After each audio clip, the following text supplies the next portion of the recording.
नमस्कार साथियों, स्वागत है आप सभी का हमारे YouTube channel all exam analysis में। दोस्तों, कैसी चल रही है आप सभी की पढ़ाई? उम्मीद करती हूँ आप सभी लोग अच्छे से पढ़ रहे होंगे, स्वस्थ होंगे और अपनी तैयारी को बेहतरीन तरीके से कर रहे होंगे। तो स्टार्ट करते हैं आज के सेशन को। आज की इस वीडियो में हम करने वाले हैं साइंस के इंपॉर्टेंट प्रश्न, जिसमें हमारे टोटल 102 प्रश्न रहेंगे। प्रश्नों को ध्यान से पढ़िएगा, वीडियो को पूरा अंत तक देखिए और हमें कमेंट बॉक्स में बताइए कि आपको आज का सेशन कैसा लगा। वीडियो को लाइक कर दीजिए, दोस्तों को शेयर कर दीजिए और चैनल को सब्सक्राइब कर लीजिए। तो स्टार्ट करते हैं अपने सेशन को। पहला प्रश्न है, किसी तत्व के गुणों को प्रदर्शित करता है। किस तत्व के गुणों को प्रदर्शित करता है? परमाणु क्रमांक। राइट आंसर क्या हो जाएगा? ऑप्शन ए, परमाणु क्रमांक। तो किसी तत्व के गुणों को कौन प्रदर्शित करता है? परमाणु क्रमांक। परमाणु क्रमांक क्या कहलाते हैं? हमें कमेंट बॉक्स में बताइए, क्या कहलाते हैं परमाणु क्रमांक? कमेंट बॉक्स में लिखकर बताइए। अगला प्रश्न है, हैलोजनों में सर्वाधिक प्रभावशाली ऑक्सीकरण करता है। हैलोजनों में सर्वाधिक प्रभावशाली ऑक्सीकरण करता है। राइट आंसर हो जाएगा option C, fluorine. Right answer क्या हो जाएगा? Option C, fluorine. अगला प्रश्न है, स्वर्ण किस पदार्थ में घुल जाता है? ऑप्शंस आपके सामने है, बताइए राइट आंसर। किस में घुल जाता है? तो एक्वारेजिया में, एक्वारेजिया में घुल जाता है। राइट आंसर क्या हो जाएगा? Option C. अगला प्रश्न है, सिनेबार किसका खनिज है? सिनेबार किसका खनिज है? राइट आंसर क्या हो जाएगा? ऑप्शन ए, पारा। अगला प्रश्न है, पटाखों के फटने के बाद दिखाई देने वाला चमकीला रंग किसके कारण होता है? तो राइट आंसर क्या हो जाएगा? स्ट्रोंसियम के कारण। किस कारण होता है? स्ट्रोंसियम के कारण होता है। अगला प्रश्न है, किसके निष्कर्ष हेतु साइनाइड विधि प्रयुक्त होती है? तो इस प्रश्न का सही उत्तर हो जाएगा ऑप्शन बी, सोना। राइट आंसर हो जाएगा ऑप्शन बी। ऑप्शन बी इस प्रश्न का सही उत्तर हो जाएगा। अगला प्रश्न है, नाइट्रोजन का विस्फोटक यौगिक है। नाइट्रोजन का विस्फोटक यौगिक है। तो राइट आंसर हो जाएगा, इस प्रश्न का सही उत्तर हो जाएगा ऑप्शन ए, NCl3। अगला प्रश्न है, हवा के वास्तविक जल वाष्प की मात्रा को कहते हैं। हवा के वास्तविक जल वाष्प की मात्रा को कहते हैं, क्या कहते हैं? परम आर्द्रता। क्या कहते हैं? परम आर्द्रता कहा जाता है। राइट आंसर हो जाएगा ऑप्शन डी। अगला प्रश्न है, मानव निर्मित प्रथम रेशा है। मानव निर्मित प्रथम रेशा है नायलॉन। मानव निर्मित प्रथम रेशा है नायलॉन। अगला प्रश्न है, 150 डिग्री सेल्सियस तक गर्म होने पर यूरिया देता है। 150 डिग्री सेल्सियस तक गर्म होने पर यूरिया देता है बायूरेट। यूरिया क्या देता है? बायूरेट। अगला प्रश्न है, रेडियोथेरेपी में उपयोग होने वाली नोबेल गैस है। रेडियोथेरेपी में उपयोग होने वाली नोबेल गैस है। उत्तर हो जाएगा रेडियम आर्गन। राइट आंसर हो जाएगा ऑप्शन बी। अगला प्रश्न है, नाभिकीय विखंडन को सर्वप्रथम प्रयोगात्मक तरीके से देखा गया था स्ट्रॉसमन के द्वारा। सही उत्तर हो जाएगा ऑप्शन बी, स्ट्रॉसमन के द्वारा। अगला प्रश्न है, जस्ता निम्न मिश्र धातु में उपस्थित नहीं। जस्ता निम्न मिश्र धातु में उपस्थित नहीं। तो उत्तर हो जाएगा कांसा। कांसे में उपस्थित नहीं। राइट आंसर हो जाएगा ऑप्शन बी। अगला प्रश्न है, निम्न में से सर्वाधिक परिस्थिति अनुकूल ईंधन कौन है? निम्न में सर्वाधिक परिस्थिति अनुकूल ईंधन कौन है? तो सही उत्तर हो जाएगा ऑप्शन सी, हाइड्रोजन। सही उत्तर हो जाएगा ऑप्शन सी, हाइड्रोजन। अगला प्रश्न है, त्वरित चालक निर्मित होते हैं। त्वरित चालक निर्मित होते हैं। उत्तर हो जाएगा ऑप्शन ए, तांबा से। तांबा से।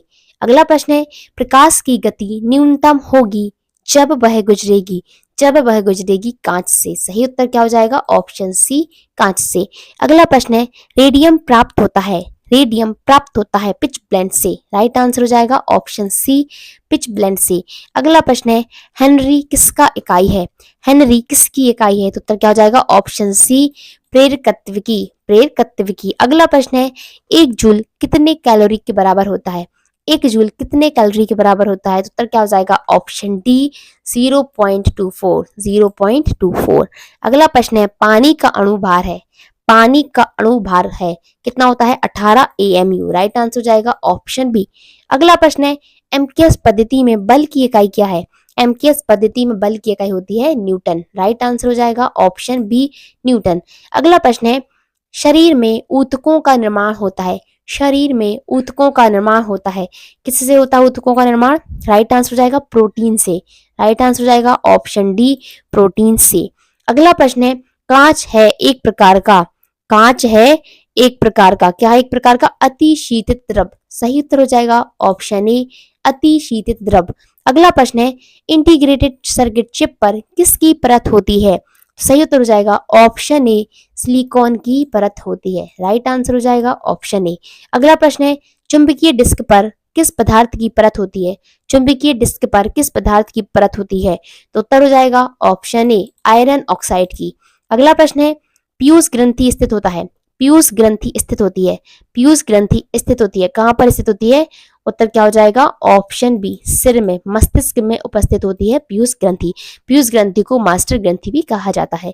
अगला प्रश्न है, विटामिन ई की कमी से होता है। विटामिन ई की कमी से क्या होती है? नपुंसकता हो जाती है। नपुंसकता आती है विटामिन ई की कमी से। अगला प्रश्न है, फूलों के संवर्धन के विज्ञान को क्या कहते हैं? फूलों के संवर्धन के विज्ञान को क्या कहा जाता है? फ्लोरिकल्चर। फ्लोरिकल्चर कहा जाता है। क्या कहा जाता है? फ्लोरिकल्चर कहा जाता है। अगला प्रश्न है, डेंड्रोलॉजी का संबंध है। डेंड्रोलॉजी का संबंध किससे है? झाड़ियों के अध्ययन से।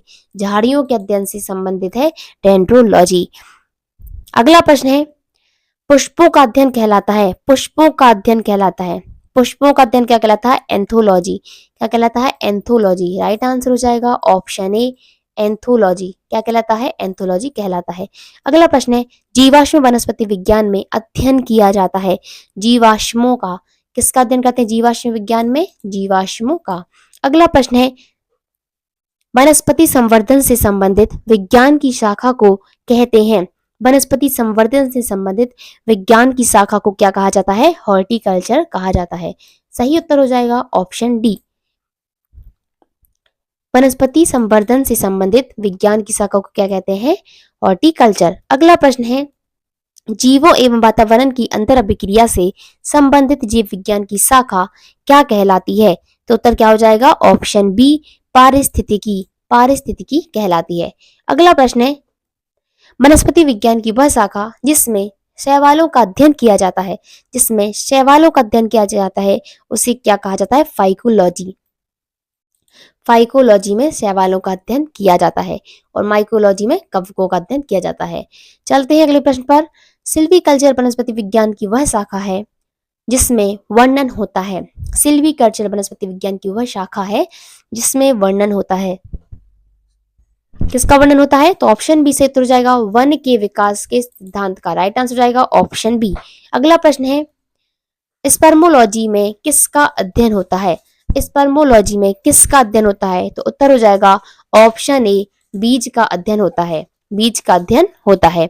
अगला प्रश्न है, एग्रोस्टोलॉजी में अध्ययन होता है। एग्रोस्टोलॉजी में अध्ययन होता है तो उत्तर हो जाएगा ऑप्शन सी, घासों का। राइट आंसर हो जाएगा ऑप्शन सी। अगला प्रश्न है, पीडोलॉजी में अध्ययन किया जाता है। पेडोलॉजी में अध्ययन किया जाता है। राइट आंसर क्या हो जाएगा? भूमि का। राइट आंसर जाएगा ऑप्शन बी, भूमि का अध्ययन किया जाता है। अगला प्रश्न है, अनुवांशिकता एवं विभिन्नता के बारे में जानकारी देने वाली वनस्पति विज्ञान की शाखा को कहते हैं। क्या कहते हैं? राइट आंसर हो जाएगा अनुवांशिकी। क्या कहा जाता है? अनुवांशिकी कहा जाता है। सही उत्तर हो जाएगा ऑप्शन सी। अगला प्रश्न है, पौधों को नाम देने वाला विज्ञान कहलाता है। पौधों को नाम देने वाला विज्ञान कहलाता है ऑप्शन डी, वर्गीकी। क्या कहलाता है? वर्गीकी कहलाता है। अगला प्रश्न है, फलों का अध्ययन कहलाता है। फलों का अध्ययन कहलाता है। राइट आंसर हो जाएगा option D, pomology. Right answer हो जाएगा ऑप्शन डी, पोमोलॉजी। अगला प्रश्न है, पराग कणों का अध्ययन कहलाता है। पराग कणों का अध्ययन कहलाता है। पराग कणों का अध्ययन कहलाता है। राइट आंसर बताइए क्या हो जाएगा? पैलिनोलॉजी। क्या कहलाता है? पैलिनोलॉजी कहलाता है। राइट आंसर हो जाएगा ऑप्शन बी, पैलिनोलॉजी। क्या कहलाता है पराग कणों का अध्ययन? पैलिनोलॉजी। अगला प्रश्न है, संसार में पौधों के वितरण का अध्ययन कहलाता है। संसार में पौधों के वितरण का अध्ययन क्या कहलाता है? फाइटोजियोग्राफी। यानी कि ऑप्शन ए सही उत्तर हो जाएगा, फाइटोजियोग्राफी। अगला प्रश्न है, साग सब्जी उत्पन्न करने वाले पौधों का अध्ययन कहलाता है। साग सब्जी उत्पन्न करने वाले पौधों का अध्ययन कहलाता है। राइट आंसर क्या हो जाएगा? Option A, olericulture. ऑलैरिकल्चर। अगला प्रश्न है, वार्षिक वलियों का अध्ययन। वार्षिक वलियों का अध्ययन कहलाता है। वार्षिक वलियों का अध्ययन कहलाता है डेंड्रोक्रोनोलॉजी। डेंड्रोक्रोनोलॉजी। राइट आंसर हो जाएगा ऑप्शन बी। अगला प्रश्न है, सजावटी वृक्ष तथा झाड़ियों के संवर्धन से संबंधित अध्ययन कहलाता है। ऑप्शन सी सही उत्तर हो जाएगा, आर्बोरिकल्चर, आर्बोरिकल्चर। अगला प्रश्न है पौधों की आंतरिक संरचना का अध्ययन, पौधों की आंतरिक संरचना का अध्ययन कहलाता है, पौधों की आंतरिक संरचना का अध्ययन क्या कहलाता है बताइए। पौधों की आंतरिक संरचना का अध्ययन क्या कहलाता है? शारीरिकी। राइट आंसर हो जाएगा ऑप्शन सी, शारीरिकी कहलाता है, शारीरिकी। अगला प्रश्न है पादप विज्ञान की शाखा, पादप विज्ञान की शाखा कवक शास्त्र में किसका अध्ययन किया जाता है? इस प्रश्न का सही उत्तर हो जाएगा ऑप्शन ए, फफूंद का, फफूंद का अध्ययन किया जाता है। अगला प्रश्न है एग्रो फॉरेस्ट्री है, एग्रो फॉरेस्ट्री है, एग्रो फॉरेस्ट्री है। राइट आंसर क्या हो जाएगा? ऑप्शन सी, कृषि के साथ साथ उसी भूमि पर काष्ठीय बारहमासी वृक्ष लगाना। तो कृषि के साथ साथ उसी भूमि पर काष्ठीय बारहमासी वृक्ष लगाना क्या है? Agro forestry. अगला प्रश्न है वृक्ष संवर्धन किसका अध्ययन है? वृक्ष संवर्धन किसका अध्ययन है? राइट आंसर बताइए। राइट आंसर क्या हो जाएगा? ऑप्शन ए, वृक्षों एवं वनस्पति की खेती। वृक्ष संवर्धन किसका अध्ययन है? वृक्षों एवं वनस्पति की खेती। राइट आंसर क्या हो जाएगा? ऑप्शन ए। चलते हैं अगले प्रश्न पर। जीव द्रव्य के पृथक्करण एवं संयोजन से संबंधित वनस्पति विज्ञान की शाखा कहलाती है। राइट आंसर हो जाएगा option C, tissue culture, tissue culture. अगला प्रश्न है निम्नलिखित में से कौन सा एक सही सुमेलित नहीं है? सही सुमेलित नहीं है। राइट आंसर क्या हो जाएगा बताइए। राइट आंसर हो जाएगा ऑप्शन सी, सब्जियों की खेती, सब्जियों की खेती हॉर्टिकल्चर नहीं होती है। राइट आंसर हो जाएगा ऑप्शन सी, ऑप्शन सी सही उत्तर हो जाएगा सब्जियों की खेती हॉर्टिकल्चर नहीं होती है, क्योंकि हमें चुनना था सही सुमेलित नहीं है को। इस प्रश्न का सही उत्तर क्या होना चाहिए बताइए। सब्जियों की खेती हॉर्टिकल्चर नहीं, सही उत्तर क्या जाएगा? ऑल एग्रीकल्चर, ऑल एग्रीकल्चर कहलाती है। ठीक है, अगला प्रश्न है निम्नलिखित में से किसे वर्गीकी का पितामह कहा जाता है? निम्नलिखित में से किसे वर्गीकी का पितामह कहा जाता है? तो राइट आंसर हो जाएगा ऑप्शन सी, लीनियस को। राइट आंसर हो जाएगा ऑप्शन सी, लीनियस को। अगला प्रश्न है द्विनाम पद्धति के प्रतिपादक हैं, द्विनाम पद्धति के प्रतिपादक हैं। तो राइट आंसर हो जाएगा ऑप्शन ए, लीनियस, लीनियस द्विनाम पद्धति के प्रतिपादक हैं। अगला प्रश्न है वर्गीकरण का प्राकृतिक सिस्टम किस वनस्पति विज्ञानी ने प्रस्तुत किया था? तो इस प्रश्न का सही उत्तर हो जाएगा ऑप्शन सी, स्वीडिश के। राइट आंसर हो जाएगा ऑप्शन सी, स्वीडिश के। अगला प्रश्न है पुष्पी पादपों को रखा गया है, पुष्पी पादपों को रखा गया है। राइट आंसर हो जाएगा ऑप्शन बी, फेनरो गेम्स में, फेनरो गेम्स में। अगला प्रश्न है अपुष्पी पादपों को रखा गया है, अपुष्पी पादपों को रखा गया है क्रिप्टो गेम्स में। राइट आंसर हो जाएगा ऑप्शन ए, क्रिप्टो गेम्स में। अगला प्रश्न है वर्गीकरण की आधारीय इकाई है, वर्गीकरण की आधारीय इकाई है। राइट आंसर हो जाएगा ऑप्शन सी, स्पेसीज, स्पेसीज वर्गीकरण की आधारीय इकाई है। अगला प्रश्न है हाइड्रोफाइट्स होते हैं, हाइड्रोफाइट्स होते हैं क्या होते हैं? जलीय पौधे, हाइड्रोफाइट्स होते हैं जलीय पौधे। अगला प्रश्न है द्विनाम पद्धति का अभिप्राय है पौधों के नामों को दो शब्दों में लिखना जो बताते हैं उनके, जो बताते हैं उनके वंश तथा जाति। क्या बताते हैं? वंश तथा जाति। उत्तर ए सही है। अगला प्रश्न है जिन पौधों पर बीज बनते हैं, जिन पौधों पर बीज बनते हैं किंतु पुष्प नहीं लगते, क्या कहलाते हैं? अनावृत बीजी कहलाते हैं। राइट आंसर हो जाएगा ऑप्शन बी, अनावृत बीजी कहलाते हैं। अगला प्रश्न है जीवाणु की खोज किसने की थी? जीवाणु की खोज किसने की? राइट आंसर क्या हो जाएगा? ऑप्शन डी, ल्यूबेनहुक ने, ल्यूबेनहुक ने। किसने की? ल्यूबेनहुक ने की। राइट आंसर हो जाएगा ऑप्शन डी। अगला प्रश्न है जीवाणु से संबंधित निम्न कथनों में कौन सही है? जीवाणु से संबंधित निम्न कथनों में कौन सही है? तो उत्तर क्या होगा? ऑप्शन सी, ऑप्शन सी, अधिकांश जीवाणु विविध पोषी होते हैं किंतु कुछ स्वपोषी होते हैं। अगला प्रश्न है जीवाणुओं को पौधे माना गया है क्योंकि, जीवाणुओं को पौधे माना गया है क्योंकि इनमें कठोर कोशिका भित्ति होती है। राइट आंसर हो जाएगा ऑप्शन बी, ऑप्शन बी। अगला प्रश्न है जीवाणुविक कोशिकाओं में नहीं होता है, जीवाणुविक कोशिकाओं में नहीं होता है। राइट आंसर क्या हो जाएगा? सूत्र कणिका, सूत्र कणिका। सही उत्तर हो जाएगा ऑप्शन डी। अगला प्रश्न है जीवाणुओं की साधारण आकृति क्या होती है? जीवाणुओं की साधारण आकृति क्या होती है? राइट आंसर हो जाएगा क्षण रूपी, क्षण रूपी। राइट आंसर हो जाएगा क्षण रूपी, क्षण रूपी। अगला प्रश्न है जो जीवाणु आकार में सबसे छोटे होते हैं, जो जीवाणु आकार में सबसे छोटे होते हैं, क्या कहलाते हैं? क्या कहलाते हैं? गोलाणु कहलाते हैं। राइट आंसर हो जाएगा ऑप्शन ए, ऑप्शन ए। अगला प्रश्न है, एक गोल जीवाणु कहलाता है, एक गोल जीवाणु कहलाता है। राइट आंसर क्या हो जाएगा? Option C, coccus. एक गोल जीवाणु क्या कहलाता है? कोकस। राइट आंसर हो जाएगा ऑप्शन सी, कोकस। अगला प्रश्न है, एक सर्पिल जीवाणु को कहते हैं, एक सर्पिल जीवाणु को कहते हैं स्पाइरेलम। राइट आंसर क्या हो जाएगा? स्पाइरेलम। क्या कहते हैं? स्पाइरेलम कहते हैं। सही उत्तर हो जाएगा ऑप्शन डी, स्पाइरेलम। अगला प्रश्न है, वास्तविक केंद्रक किस में अनुपस्थित होता है? वास्तविक केंद्रक किस में अनुपस्थित होता है? तो राइट आंसर क्या हो जाएगा? ऑप्शन सी, जीवाणु में, जीवाणु में। अगला प्रश्न है, निम्नलिखित में से कौन सर्वाधिक संख्या में पाए जाते हैं? निम्नलिखित में से कौन सर्वाधिक संख्या में पाए जाते हैं? सही उत्तर हो जाएगा ऑप्शन सी, जीवाणु सर्वाधिक संख्या में पाए जाते हैं। अगला प्रश्न है, बैक्टीरिया में पाया जाने वाला प्रकाश संश्लेषी आशय कहलाता है। बताइए राइट आंसर क्या होगा? तो वर्णकीलवक। क्या कहलाता है? वर्णकीलवक। राइट आंसर हो जाएगा ऑप्शन सी। अगला प्रश्न है, पाश्चर प्रसिद्ध है, पाश्चर प्रसिद्ध है किस लिए? रोगों की जर्म थ्योरी के लिए। किस लिए प्रसिद्ध है? रोगों की जर्म थ्योरी के लिए, यानी कि ऑप्शन सी। अगला प्रश्न है, निम्न में से सबसे छोटा जीव है, निम्न में से सबसे छोटा जीव है माइकोप्लाज्मा। निम्न में से सबसे छोटा जीव कौन सा है? माइकोप्लाज्मा। अगला प्रश्न है, जो जीवाणु सीधे ही वायुमंडलीय नाइट्रोजन को नाइट्रोजन की यौगिकों में बदलते हैं कहलाते हैं। इस प्रश्न का सही उत्तर हो जाएगा ऑप्शन सी, नाइट्रोजन स्थिरीकारी जीवाणु। राइट आंसर क्या होगा? Option C. अगला प्रश्न है, मूल ग्रंथिकाओं पाई जाती हैं, जो मूल ग्रंथिकाएं हैं पाई जाती हैं, बताइए किसमें पाई जाती हैं? मूल ग्रंथिकाएं। राइट आंसर हो जाएगा ऑप्शन ए। कुछ लेग्यूमिनस पादपों तथा कुछ अन्य पौधों में भी पाई जाती है मूल ग्रंथिकाएं। अगला प्रश्न है, अधिक नमक वाले अचार में जीवाणु जीवित नहीं रह पाते। अधिक नमक वाले अचार में जीवाणु जीवित नहीं रह पाते। क्यों नहीं रह पाते? क्योंकि यह जीव द्रव्य कुंजित हो जाते हैं और इस तरह मर जाते हैं, इसलिए राइट आंसर हो जाएगा ऑप्शन ए, ऑप्शन ए। अगला प्रश्न है, मानव की आंत में पाया जाने वाला जीवाणु है, मानव की आंत में कौन सा जीवाणु पाया जाता है?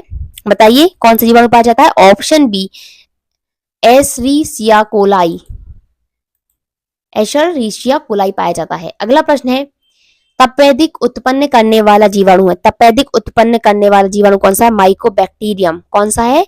माइकोबैक्टीरियम। अगला प्रश्न है, भोजन की विषाक्तता उत्पन्न होती है, भोजन की विषाक्तता उत्पन्न होती है, तो उत्तर हो जाएगा ऑप्शन बी, क्लोस्ट्रीडियम बोटुलिनम द्वारा। राइट आंसर क्या होगा? Option B, option B. अगला प्रश्न है, एंटीबायोटिक्स अधिकांशतया प्राप्त होते हैं, एंटीबायोटिक्स अधिकांशतया प्राप्त होते हैं जीवाणुओं से। किससे प्राप्त होते हैं? जीवाणुओं से प्राप्त होते हैं।